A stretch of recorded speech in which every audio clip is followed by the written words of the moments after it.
Hello friends, எல்லோரும் எப்படி இருக்கீங்க? நாங்கள் எல்லோரும் ரொம்ப நல்லா இருக்கோங்க. இன்றைக்கி காலையில் 5 மணிங்க. காலையில் 5 மணிக்கே நாங்கள் எங்கே கிளம்பி போயிட்டுருக்குறோம் அப்படின்னு பார்க்குறீங்களா? கோவிலுக்கு தாங்க போயிட்டுருக்குறோம். இவ்வளோ சீக்கிரமாக கிளம்பி கும்முன்னு இருக்குது. ஆக்சுவலாக இந்த இருட்டில் கூட லேடிஸ் வந்து நிறையா பேர் தனியாகவே வாக்கிங் போயிட்டுருக்குறாங்க. ஆக்சுவலாக இவ்வளோ இருட்டில் நான் மொட்டை மாடிக்கு போகிறதுக்கே பயப்படுவேன். எங்கள் வீட்டு மொட்டை மாடிக்கு போகிறதுக்கே நான் பயப்படுவேன். ஆனால் பார்த்தீங்க அப்படின்னா லேடிஸ் எல்லாம் ரோட்டில் தனியாகவே வாக்கிங் போயிட்டுருக்குறாங்க. ஸோ ரொம்ப சேஃபாக போகணும். இந்த மாதிரி வாக்கிங் போகிறவங்க யாராவது லேடிஸ் இருந்தீங்க அப்படின்னா தனியாலாம் போகாதீங்க. போனாலும் ரொம்ப சேஃபாக போங்க. ஸோ நாங்கள் வர வழியில் இங்கே சாந்திகீஸில் பெட்ரோல் அடிச்சுட்டு கிளம்புனோங்க. சாந்திகீஸ் பார்த்திங்கன்னா இது ஒரு சோஷியல் சர்வீஸ் பண்ணிகிட்ருக்குறாங்க கோயம்புத்தூரில். இவங்க வந்து பெட்ரோல் பங்க் மட்டும் இல்லை, சின்னதாக ஒரு ஹாஸ்பிட்டலு, ஐ ஹாஸ்பிட்டல், ஃபார்மசி எல்லாமே இருக்குதுங்க. ஃபுட்டும் கொடுத்துட்ருக்குறாங்க. ஃபஸ்ட்டு ஸ்டார்டிங்கில் இங்கே ஃபுட்டு தான் கொடுத்தாங்க. அதுக்கப்புறமா ஹாஸ்பிட்டலும் அவங்க ஸ்டார்ட் பண்ணிட்டாங்க. சர்வீஸாக தான் பண்ணிகிட்ருக்குறாங்க. நாங்கள் போகிற வழியில் இப்போ மணி 7 மணி ஆயிடுச்சுங்க. ஒரு பேக்கரி பார்த்தோம். ஆக்சுவலாக என் ஹஸ்பண்ட் வந்து எங்கே பேக்கரி பார்த்தாலும் ஸ்டாப் பண்ணிவிடுவார் எப்பயுமே. அப்பப்போ ஒரு 1 ஹவருக்கு ஒருக்கா. பட் இந்த தடவை நான் ஸ்டாப் பண்ணுறதுக்கு விடலை. ஸோ கொஞ்சம் தூரம் வந்து 7 மணிக்கு தான் வண்டியை நிப்பாட்டினோம். இங்கே வந்து 2 டீயும் 2 சமோசாவும் சாப்பிட்டுட்டு அது 1/2 பண்ணி சாப்பிட்டுட்டு கிளம்பிட்டோங்க. இங்கே வந்து நாங்கள் இன்றைக்கி ஈரோடு பவானி சங்கமேஸ்வரர் கோவிலுக்கு தான் வந்திருக்கிறோம். இங்கே வந்து தண்ணியே இல்லைங்க, ரொம்ப ட்ரையாக இருக்குது. நிறையா பேர் வந்திருந்தாங்க. நாங்கள் மட்டும் இல்லை, பெரிய பெரிய டூரிஸ்ட் பஸ்ஸெல்லாம் எடுத்துகிட்டு நிறைய பஸ்ஸுங்க வந்திருந்தது. இங்கே எல்லாருமே ரோட்லேயே வச்சு சமைச்சு சாப்பிட்டுட்டும் இருந்தாங்க.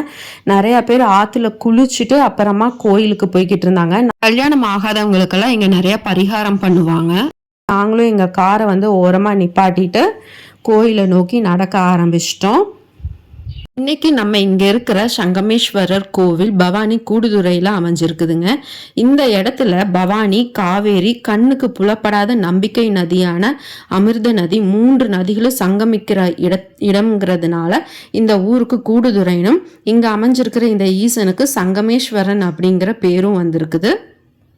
நான் இங்கே சாமிக்கு வைக்கிறதுக்கு கொஞ்சம் விளக்கும் வில்வ மாலையும் வாங்கிட்டு உள்ளே வந்தேங்க. வெளியூர் கோவில்களுக்கெல்லாம் வரும்போது கண்டிப்பாக நான் விளக்கு போட்டுருவேன். ஆக்சுவலாக நான் மறுபடியும் திரும்பி நம்ம எப்போ இந்த கோவிலுக்கு வருவோம் அப்படின்னு தெரியாது. ஏன்னா ரொம்ப தூரம் ட்ராவல் பண்ணி வரோம் இல்லையா? அதனால் கண்டிப்பாக நான் வெளியூர் கோவிலுக்கு போகும்போது எல்லா கோவிலுக்கும் விளக்கு வச்சுடுவேன். ஸோ இதுதான் நுழைவாயிலுங்க. இந்த கதவுகள் எல்லாம் பாருங்கள் எவ்வளோ பழமை வாய்ந்த ஒரு கதவாக இருக்குது, எவ்வளோ நல்லா ஸ்ட்ராங்காக இருக்குது அப்படின்னு. ஸோ இந்த கோவிலில் சங்கமேஸ்வரர் மட்டும் இல்லைங்க, எல்லா சாமியும் அமைஞ்சிருக்குது.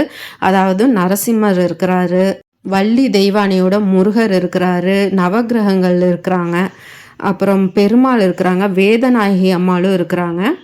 இதுதான் வேதநாயகி அம்மாளுடைய திருத்தலம். ஸோ இவங்க எல்லாரையும் தாண்டி தான் நம்ம வந்து சங்கமேஸ்வரரை பார்ப்போம். இந்த ஸ்தலம் வந்து இலந்தை மரத்தை பல விருட்சமாக கொண்டு இருக்குதுங்க. இந்த கோவிலுக்கு பின்னாடி படிக்கட்டில் ஒவ்வொரு படிக்கட்டுலையும் 108 சிவலிங்கங்கள் புதைந்திருக்கிறதா இன்றைக்கும் நம்புகிறாங்க. இதுதான் கூடுதுறை பவானி ஆறுங்க. இந்த இடத்துல தான் வந்து 3 நதிகளும் சங்கமிக்குது. இங்கே பார்த்திங்கன்னா பரிசலெல்லாம் வச்சுருக்குறாங்க. இது எதுக்காக அப்படின்னா இங்கே வந்து அஸ்தியும் கரைப்பாங்களாமா. இப்போ அஸ்தி கரைக்கும் போது இங்கே முன்னாடி கரைக்க மாட்டாங்க, ஏன்னா எலும்பெல்லாம் காலில் குத்திடும்னு சொல்லிட்டு இந்த பரிசலில் எடுத்துகிட்டு போய் ரொம்ப தூரம் கொஞ்சம் உள்ளே போய் நடுவில் கரைச்சிட்டு வருவாங்களாமா. அதுக்காக தான் அந்த பரிசலெல்லாம் அங்கே வச்சுருக்குறாங்க. இந்த இடத்துல தாங்க மக்கள் எல்லாம் நீராடிட்டு அதுக்கப்புறமா சங்கமேஸ்வரரை தரிசிக்கிறதுக்கு போவாங்க. ரொம்ப சிறப்பான விஷயம் என்னென்னா, சங்கமேஸ்வரரோட கருவறையிலிருந்து பார்த்தோம் அப்படின்னா நேரடியாக இந்த பவானி ஆறு தெரியுங்க. அது வந்து ரொம்ப மிக சிறப்பான விஷயமா அமைஞ்சிருக்குது.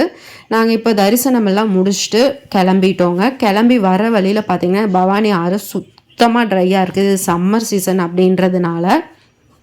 ஸோ ஈரோடு கூடுதுறை இந்த பக்கம்லாம் வந்தீங்க அப்படின்னா இது ஒரு அருமையான ஆலயம்ங்க. இந்த ஆலயம் மிஸ் பண்ணாதீங்க. கண்டிப்பாக இந்த கோவிலுக்கு ஒரு தடவை தரிசனம் செஞ்சு பாருங்கள். நம்ம சங்கடங்கள் எல்லாம் தீர்ந்து போகும். அது மட்டும் இல்லைங்க, இந்த கோவிலை சுற்றி 4 புறமும் 4 மலைகள் அமைஞ்சிருக்குது. இந்த சங்கமேஸ்வரர் கோவிலில் கல்யாணம் ஆகாதவங்களுக்கு சீக்கிரமாகவே கல்யாணம் நடக்க பரிகாரங்கள் பண்ணுறாங்க. அமாவாசை நாட்களில் பெரியவங்களுக்கு திதி கொடுக்கவும் செய்கிறாங்க. நம்ம சேனலை கண்டிப்பாக சப்ஸ்கிரைப் பண்ணிக்கோங்க. தேங்க்ஸ் ஃபார் வாட்சிங்.